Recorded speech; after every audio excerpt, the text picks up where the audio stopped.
Hey. Hello and welcome Hello. to the Peaceful Empowerment Works show, where presence invites perspective and allows peace. This week's topic, what is this week's topic? Honoring your inner critic. Isn't that lovely? I don't honor. Right. Yeah. And here we go. The inner critic is like, hey, Judy, you forgot to do the call lines. We are live on, help me out, Severio. There we go. NewStreamingNetwork.com TV, podcast, and that's new. NewStreamingNetwork.com TV, podcast, and WGSN-DB Going Solo Network Radio. I am your co-host, Judy Forder, and I am here with my co-host in peace, Miss Janice Leonard. Yay. Hi, everybody. Hi, Judy. How you doing? I'm good. How are you? Good. Hi, everybody. So glad you're joining us. We appreciate your time and thoughtfulness, and we hope you can get something back from this, like we are doing it and learning it. Oh, I got to do the more, don't I? Sorry. Judy and I are part of Peaceful Empowerment Works, which is a 501c3 nonprofit organization. And we have a website, www.peacefulempowermentworks.org. And if you are able to, want to, we would love and appreciate any donations, because this costs us money and it's coming out of our pocket. And it'd be good if we can at least break even. On our website, on the top page, on the first page, at the top, it says donate. Click the button, fill in the information, and you can even write it off when you do your taxes. So if you gave last year, you need a letter, let me know. I will get you a letter. Thank you so much. Perfect. And if you like our content, please make sure you like, comment, share, and subscribe. That really helps get us out there as well. Yes. And as you all can tell, we need Janice to ring us in with that bowl, because we're all kind of right now. Yes. So everybody take a nice deep breath through your nose, out through your mouth.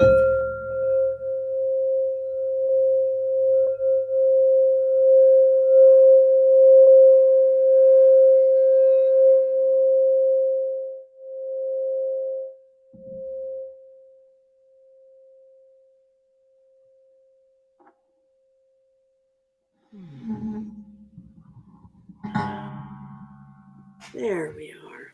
Oh, that's much. I feel like I've gone from my head all scrambled around and dropped down into my heart with that ringing in. Thank you. Me too. Yeah, whew, much better. We're getting a little wound up this morning. A little bit. We've had some exciting conversation. Yes. Okay. Well, we're trying to move ahead. We're moving ahead with improving our website, and we're learning how to do that. And it's a lot more complicated than you think, but we'll let you know when we've got it updated and improved. We're going to have a blog. We're going to have links to things, and I will hope you're looking forward to improving it and getting people to go there too and give you more. There you go. Excellent. So yeah, Janice, what do you have as far as the good news story for this week? Oh, good news. Yes. We have one of my favorite topics, which has to do with the unconditional love. It says, it's actually, I found on Facebook, and it says messages for the, and I can't read the rest of it. For the soul. There we go. I can see it on this one. And it's about unconditional love of a dog, one of my favorite things. So over to you, Severio.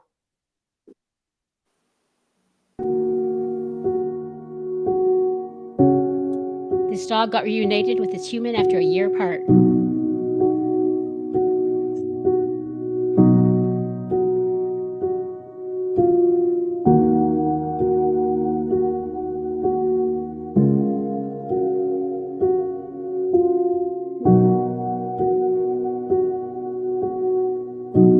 He's hesitating. He doesn't recognize him.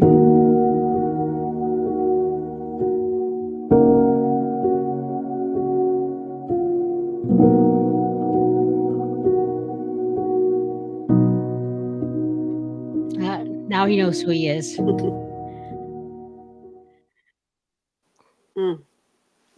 You know, that near and dear to my heart because of what I've just recently been through. Yes. Mhm. I was thinking, oh, I'm probably doing too many dog videos. And I said, Judy won't mind now. She's come out of the closet that she's actually a dog lover. Keep rubbing it in, Janice. Yeah. So, he comes and walks in the room, and his owner from a year ago, hasn't seen in a year, is there. And he kind of walks towards him, tails down, heads down, slowly walks towards him. And then he smelled him, I think is what happened. He could smell him. And then he just is so happy. I love my dogs. After a year, he was able Yeah. to pick up that familiar scent. And Yeah. amazing. That is absolutely amazing that they can remember. And it's funny, I'm hearing right now, if I smell a pipe, I think of my grandfather. So That's true. memory's in there. It's definitely in there. Yeah. And it's probably been longer than a year. Mm-hmm. A little bit. Just a smidge. Yeah. It's funny. Yeah. I went on Facebook, and one of my friends had posted a picture of her with her dad, and says, "Oh, I'm going to challenge everyone to post a picture of, positive feelings and emotions." I like that. Of your dad, you and your dad. I'm like, oh, I'd have to find one, scan it, and figure out a way because they didn't have that back then. Digital pictures. That's so true. That's my mom died before camera phones and all that kind of stuff. So all of our pictures of her are in a box somewhere or undeveloped film it's so funny to think about that, Janice. Yeah. That's an excellent point. These young kids, they don't think about what's real. They don't know how hard it was to take pictures and send them to be developed. And then find a place to keep them all. You get boxes and had these plastic tubs and, by year. It was hard. Yes, funny. All right, moving along. Attitude is everything. So what is our weekly affirmation this week, Janice?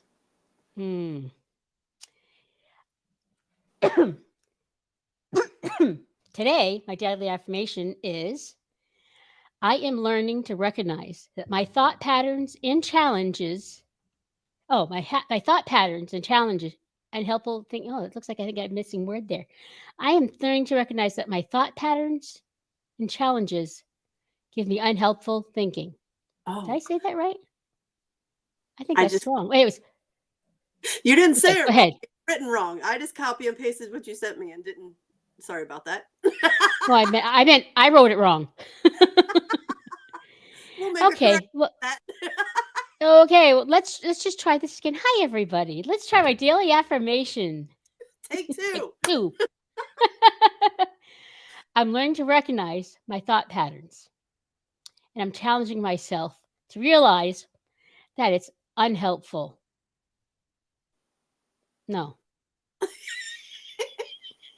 I'm learning to recognize my thought patterns. Take three. I'm learning to recognize my thought patterns and challenges that are unhelpful thinking. Boom! There you go. Yeah, all right. Thank you, everybody. Sorry for the challenge here. Speaking of challenges, I have the power to reframe negative thoughts into more balanced perspectives. Each day, I practice identifying the connection between my thoughts, my feelings, and my behavior. Yes.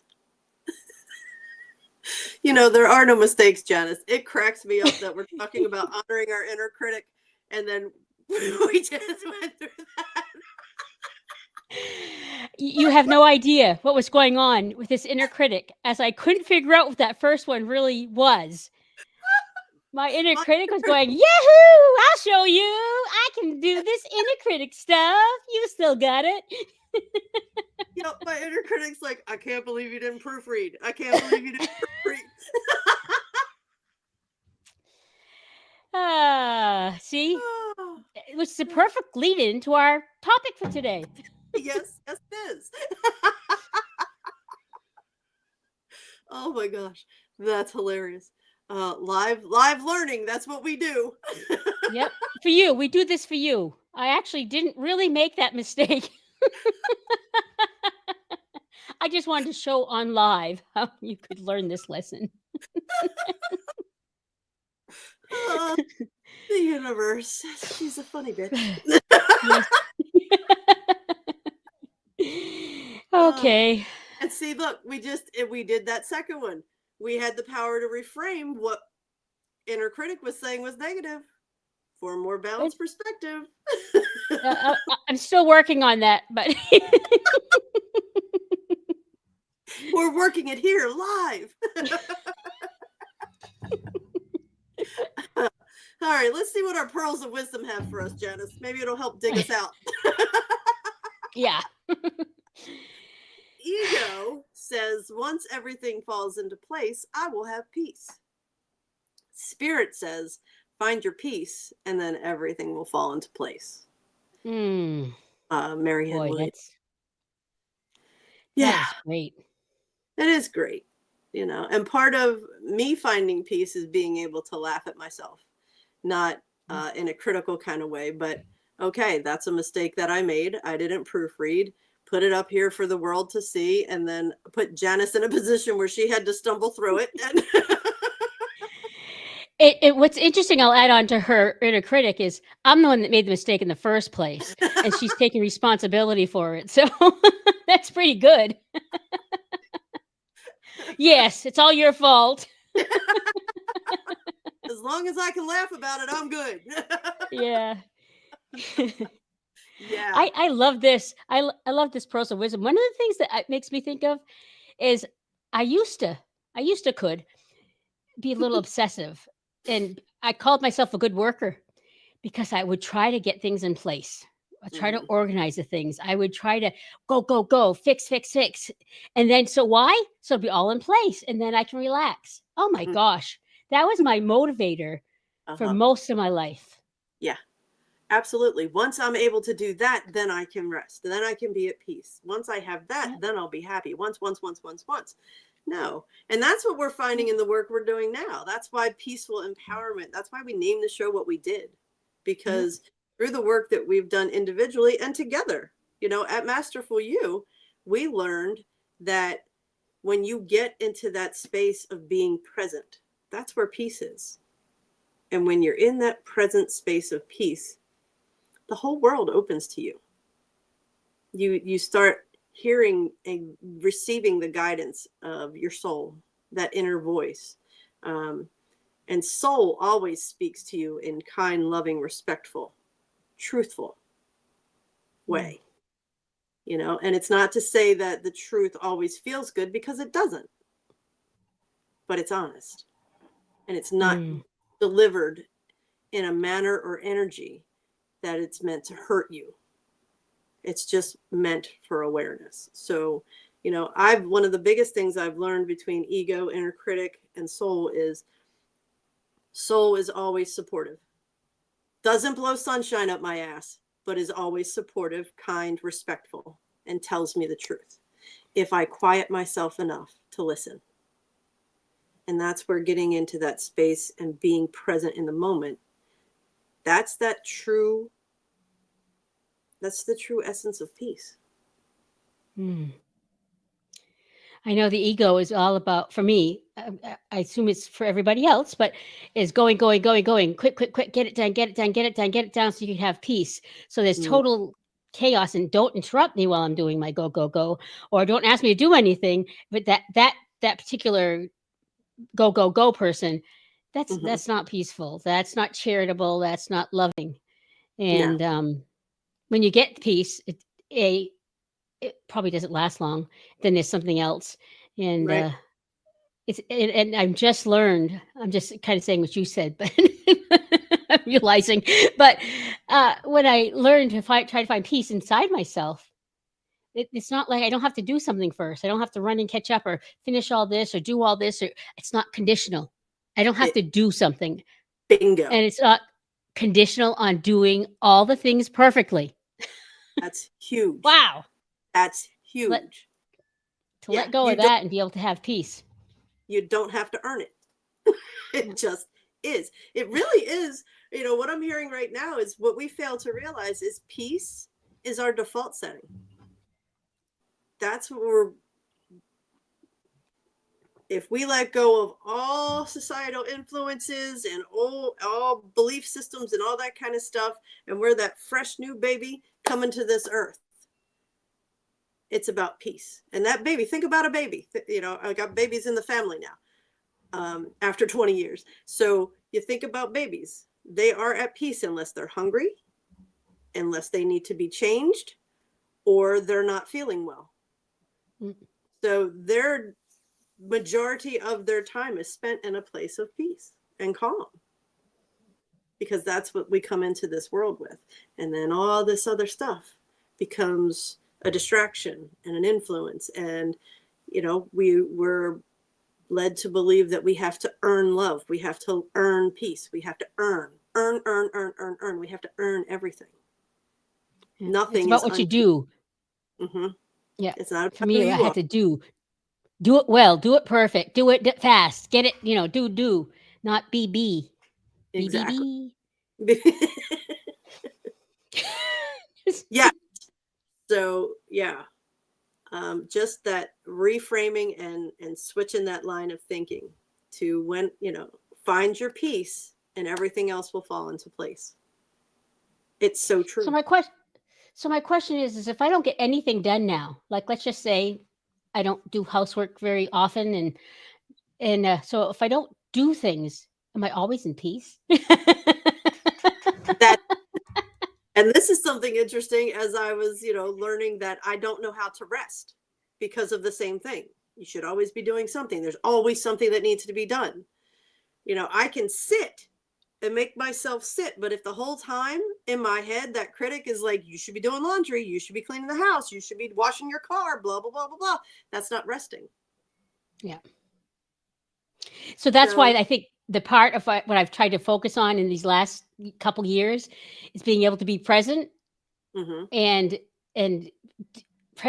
present, because then I'm not going to do so much of the inner critic. So this is how this ties into the inner critic for me, is if I am sitting down, then I'm okay, you're lazy, fat and lazy, and you're not doing things done, your house is disgusting, you know. Anyways, we all know what the inner critic is. You all have your own.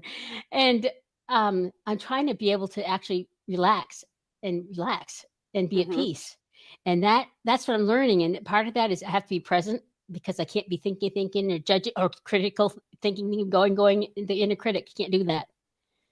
And it's beautiful. Yeah, it's very interesting because, you know, initially my thought of peace is like being still and blah blah blah. You can be at peace and do things too.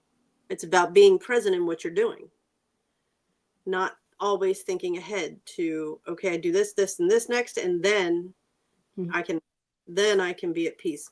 When you are present in everything you're doing, you are bringing your 100% focus and energy to that. This is where it leads into a whole nother show, which I think we might have done the topic once before. It's take an inventory of what you're doing in your day out of obligation versus a heart-centered space. You're doing it because you want to. You're doing it because you love to. And it's not to say, you know, stop doing everything you hate doing, because, you know, people have jobs to make money that they're not necessarily thrilled about. We're just saying take an inventory, because this life is all about balance. And if you're spending the majority of your time doing things out of obligation, that builds resentment. That's even housework. You know, if I did it because I wanted to, Mm-hmm. that would probably. But I've got this whole resentment of being placed in the feminist role, of watching my stepmother as I'm growing up not enjoy it, doing it, being miserable doing it. So I just hate it. So it's just, yeah, I get you. Okay. And that's a belief that you create, that was created based on your experience. Yep. Mm-hmm. I had created the persona that I was not a dog person, because growing up I had to clean up after all the animals. I didn't want animals because of that, so I'm not a dog person. You know, well, Janice, we've put that to rest now. That's right. So I think a lot of things are coming up that were maybe something that we believed in prior to, and, now it doesn't hold true. And it's an interesting path that we're on right now. A lot of Sure awareness is. up and evaluation. And yeah, I feel like this is probably a good time for us to take a commercial break, and then we will be back with Pathways to Peace. Great.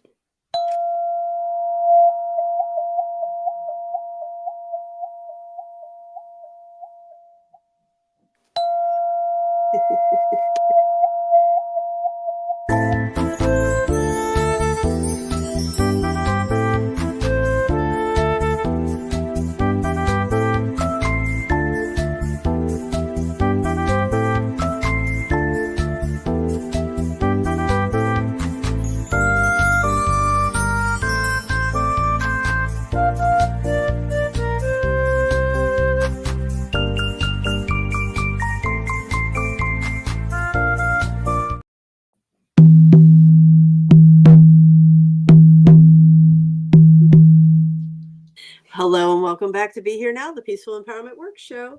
Our topic for today is honoring your inner critic. And Janice and I already hit on quite a few things. But Silverio, if you want to put up the slide for us that's about honoring your inner critic, that would be lovely. Okay, so understanding your inner critic. Before you can honor it, you have to understand it. The inner critic is often formed from past experiences, societal expectations, and self-protection mechanisms. I think we pretty much touched on all three of those things.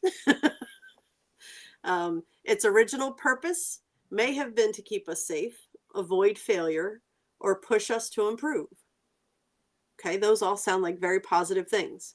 But over time, it can become overactive and harmful, undermining confidence and fueling anxiety.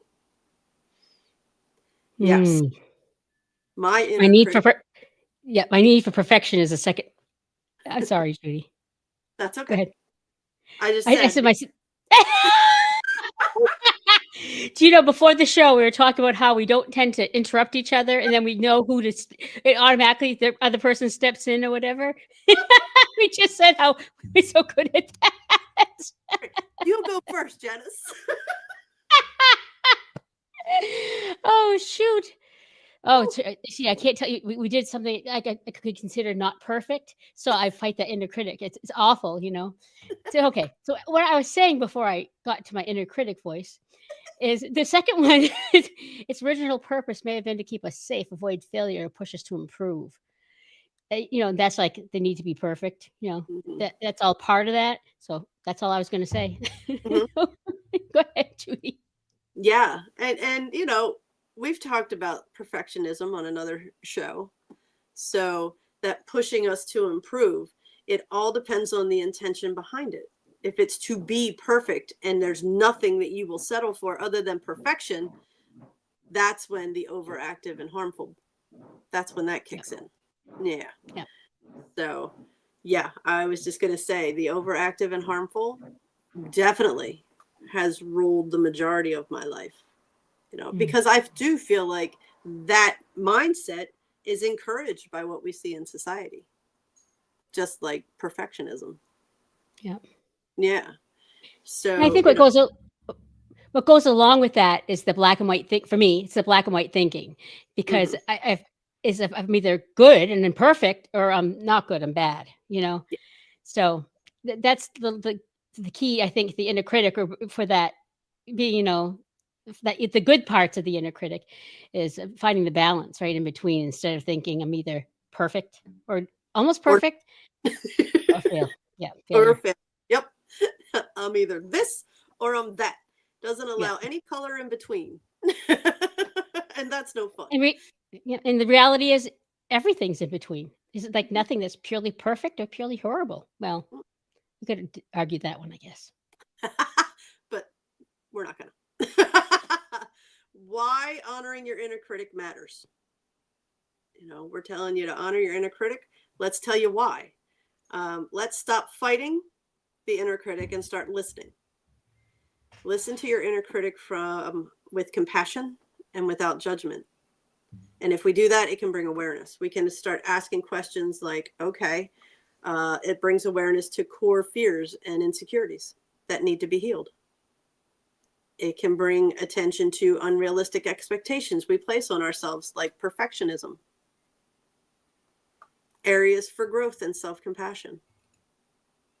If we talked about giving voice to the fears, giving voice to the inner critic, and listening from that space of non-judgment, just to hear what the critic has to say.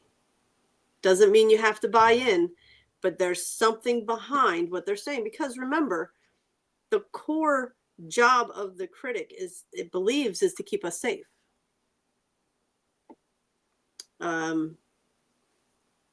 So it will say and do whatever it needs to say and do to keep us in that box where it feels we're safe.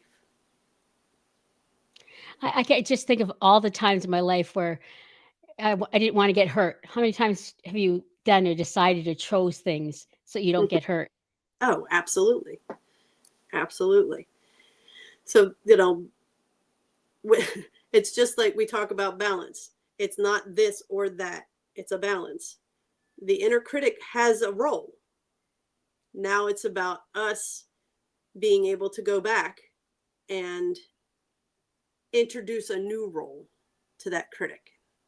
To keep us safe, the goal can be the same, but they can go about it differently. You can go about it with kindness and respect. That's where the awareness comes. It's going to bring attention to your core fears and insecurities. Okay. Unrealistic expectations. Okay. Once Janice releases the grip, that belief that she has to be perfect and what perfect looks like, then that frees her from the shackles of, I just heard the shackles of shame. Oh, that's good. Yeah. And areas for growth. We're here. That's why we're here in this human experience, to love, be loved, and for growth and evolution. So it serves a purpose. It's not something to be silenced and shoved in the corner, because I guarantee you that will come back and bite you in the ass. The critic does not stay in the corner for long. Okay. All right, great. So how do we do this? How do we learn to honor and work with the inner critic instead of fighting against it? Number one, awareness is key. And this is when I talk about sitting on that non-judgmental observation deck and just notice you're collecting data. Notice when the inner critic shows up. What triggers the inner critic? What's the fear? How do they act out their fear? Because I know for me, it really kind of smacked me in my face. My daughter did an exchange thing for college, and she was flying to Puerto Rico. And it was her first trip without a family member or anything like that. And she was getting very nervous and anxious, when it was coming closer to flying. And all I could do was laugh, because I saw me in her. Because when I get nervous and anxious about something, it comes off as irritated, angry, frustrated. I don't even care. I don't even want to go anymore. And those were the kind of things she was saying. And I was like, wow, okay. Okay. So when you see yourself in that format, it's like, wow. Yeah, exactly. There's no denying it. So, okay, I clearly express my fear through anger and frustration.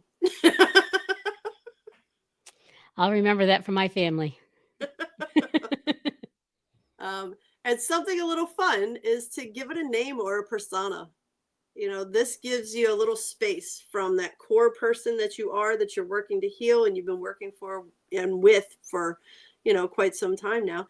It gives you that opportunity to create some distance, and it's easier for you not to judge when you can see it as an extension of you for now, for the healing process.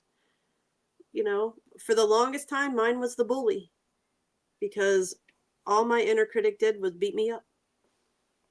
Tell me I wasn't enough. I wasn't worthy enough. I wasn't this enough. I wasn't that enough. It was the bully that kept me in line. So Janice, if you were to give yours a name, what would it be? Yep. I just did that. Perfect Patty. But, perfect Patty needs to be perfect all the time. But really, it's about never feeling like she's good enough. Mm-hmm. So perfect Patty's not just about perfection. It's about, if I'm not perfect, I'm not good enough. Exactly. Very nice. Be curious. Ask it what it's trying to protect you from and what it's afraid of. So when that critic starts rolling, Janice, when that critic started rolling, when that first line of your affirmation didn't work out, what was it trying to protect you from? And what was it afraid of? Failure. Mm-hmm. No good. Yeah. That whole not lovable, not good enough, not anything enough. Mm-hmm. So I could be curious. What's it trying to protect me from? Failure. Mm-hmm. And is it But really? That's just it. And that's when we say, okay, do we still have the same idea of failure today that we used to? yeah, no. Exactly. Well, as long as it's not being the automatic answer. There's the like that's what I'm working on. The automatic answer, which is when you shut down. Mm-hmm. You tend to hear the automatic answers, and since the other stuff isn't automatic anymore yet, or just starting to be, it's so you be present and listen, and makes it better. And even when you get the automatic answer, if you can then pause and say, okay, is that true? Yeah. Is it true? Because I It's still never get true. the answers too. It's like, all right, wait a minute. Is that true? You know what I love? I love about doing this show is I'm learning. I'm not. No, I'm not. I'm not intellectually learning. I'm learning that people aren't perfect, and you don't have to be perfect because. We weren't perfect, and when I watch other people, I don't want them to be perfect. I'd find them intimidating and crappy. So I'm finding that it's really good not to be perfect.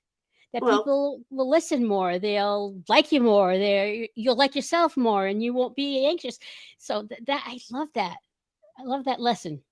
it's you showing up being you, Hmm. true and authentic.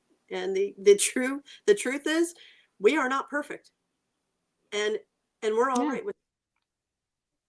Yeah. So your whole idea of failure has shifted, and Yep. that's what the inner critic needs to be updated. It's like our inner critics need updates. Yeah. We need to Gotta update upload.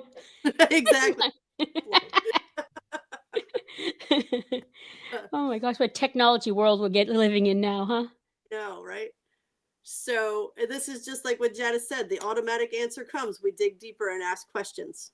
Question its narrative. Ask if it's true. Okay. Are your fears still valid? Is this still something we need to be afraid of? And then, what are the Yeah. facts you have? Because sometimes I know my inner critic is like, prove it. Sometimes I have to provide experiences. See, we experienced this and everything was okay. And we experienced that and everything was okay.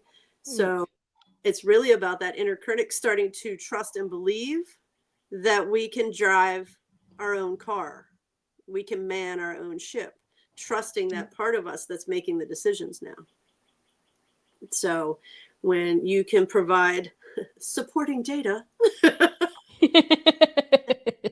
see, Patty Perfect, see that it doesn't have to be black or white. It isn't yes or no. There's a lot of that beautiful in-between land where we can flow, ebb and flow. We can explore and experiment. And if something doesn't work out the way we think it should, it doesn't mean we failed. It just means we tried in a different way. The yes word, should. Yeah, don't should yourself. Gratitude and compassion. Our inner critics have gotten us to the point where we are now because it did keep us safe. It did do all the things that it intended to do. And it used, like we said, any means it had to. And if that meant being mean to us, then that's what it did. Our job now is to express the gratitude for all of that, not beat it up like it beat us up, because it was a great protector. If it wasn't, we wouldn't be here. Yeah. It served a purpose. Mm-hmm. And assure it that we've learned the lessons and it can trust. You can trust the adult me to keep you safe now. Because I always vision my inner critic as a younger part of me. because survival skills were picked up as I was growing up. And having the awareness that I even created survival skills allowed me to dive into them and see what the heck they were. Yeah. So, and then reframe and empower. Turn a negative into a positive. If you're hearing you're not good enough, switch it to I'm learning and growing, and that's enough. You know, Janice, how were we able to switch your inner critic with the weekly affirmation? You've been able to stay present. Yep. I am learning and growing, and I'm modeling imperfection, and it's okay. Yes. I'm a good modeler of that. I'm thinking that's next week's affirmation. I'm learning and growing, and that's enough. Yes. I love that.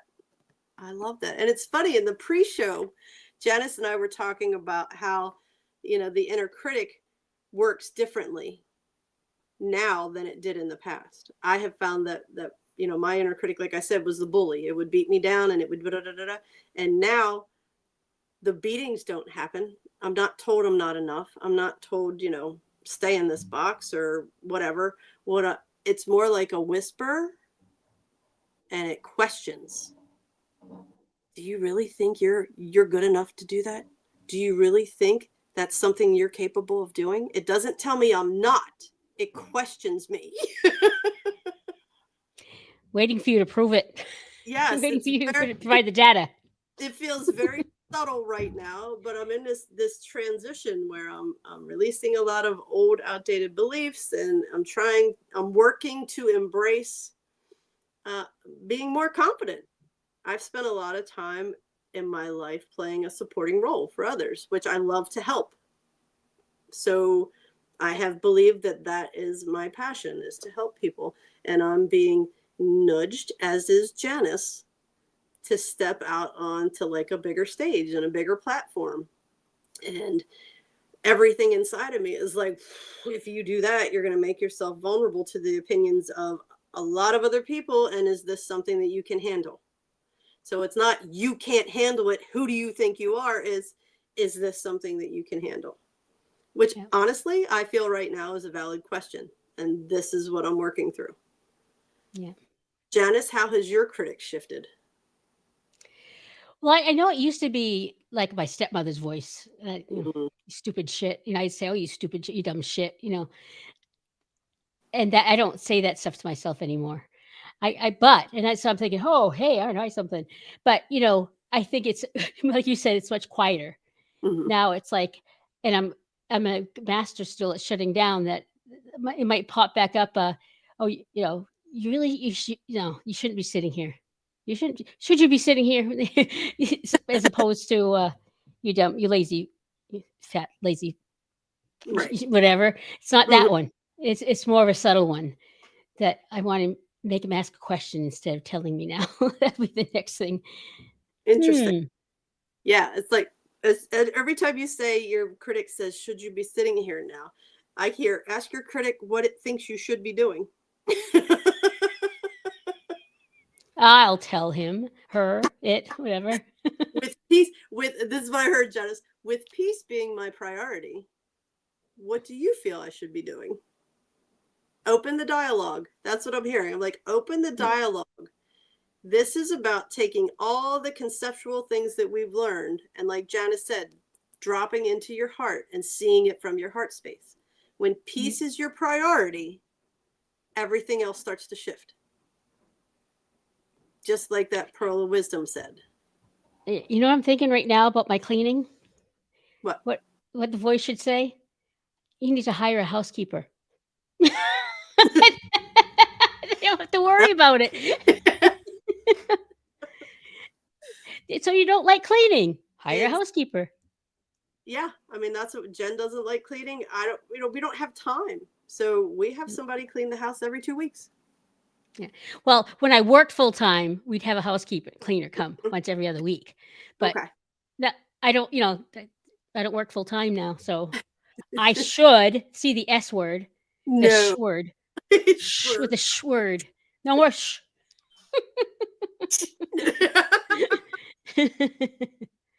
Yeah. So it's Yep. about coming up with creative solutions, you know, and be willing to dance in the colors. You know, I had to, with my daughter, I had just said, it doesn't have to be either or. Yep. Start exploring and experimenting how things can weave together. And we're going for the balance. That's what we're going for. We're going for balance. Yep. So, yeah, your inner critic can be definitely still serves a purpose. And when you honor it, give it voice, and dive in, you'll find that a lot of hesitation, a lot of the inner critics motivations are no longer needed now. So Yeah, it's interesting because I, in my growth journey, I kind of like don't have anything new to challenge myself because I kind of like work from home part time and I'm really kind of isolated and you know mm-hmm, closed in. But this whole thing with doing the show and trying to do a daily what I'm grateful for mm-hmm, video, mm-hmm, and it's putting me in new, which is kind of interesting because I'm in this new, and it goes on Facebook, Instagram, and TikTok. This mm-hmm, little video I'm doing, I'm doing it because I need to do it because I want to make sure that I am in gratitude every mm-hmm, day, and I really know a lot of things that I should do, but I don't do them. And so I thought if I committed to making a daily video, then I would be committing to do it, and I do it. Okay, yeah, but that is new. mm-hmm, Doing the show, it's new, and the show is going, doing really well now on mm-hmm. YouTube, and it's amazing. But okay, then who do you think you are? This is just a whole new world of growth. Mm-hmm. It's just okay. How can I do this if I'm meant to? I'm not trying to Mm-hmm. be anything or anything, but if I can give me what I need, which I am challenged to do. So I think that this is working. I am doing a daily gratitude. If I can Mm-hmm. do what I need and maybe also help others at the same time, Mm-hmm. why not do it? And I'm getting a few feedbacks here and there that it is helping some people. It's just cool.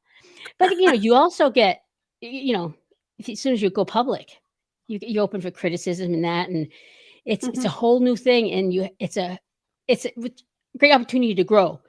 because it's not the usual. And we're trying to improve the website, so we're meeting with someone who's teaching us how to do blogs and change the website. And thank Karen Kayer, Oh my God. especially thank you for Mm-hmm. your help so that we can grow even more and better. We can always, what's the saying? Oh, shoot. The one about being better, not being perfect, but we can be better. And Right. great. It's a great honor. It's an honor to be here. It's a great honor to do this. And Karen, thank you. And I challenge myself to grow without keeping the balance of the inner critic Yeah. Perfect. because it's all new stuff and it's scary. It is. It is. And yeah, we're being stretched well outside our comfort zone. Some days I feel like Yes. Elastic Man.